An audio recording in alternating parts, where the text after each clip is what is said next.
So now let's see how we can actually go ahead and insert out a custom HTML code inside of wordpress.com. So let's say I want to add in a custom HTML code somewhere around over here. In that case, I can simply go around and then hover around in between these two blocks and then click on add block right here. And then around over here, I'm going to type in HTML, and here you can see that custom HTML is an option right here. If I were to go ahead and click, then I can simply go ahead and write in an HTML code. Let's just write a simple HTML code right here with, let's say, for example, bold tag and say hello right here, just like this, and close around the bold tag right here.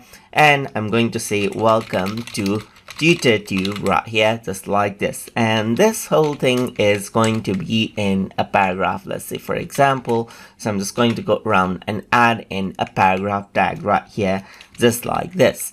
So now once I go ahead and do that, you can see that this is an HTML code. And if I were to preview this, then you can see that this turns into this type of text right here, where hello is bolded out because in HTML, I actually went around and added in a B tag right here. So this is what you have. And in the properties section, you don't really have much right here because HTML block is itself.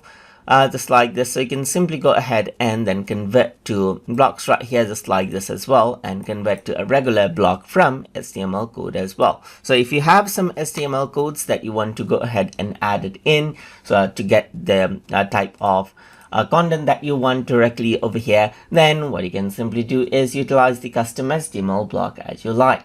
So I hope you guys learned something as always. And as always, please like, comment, share, and subscribe.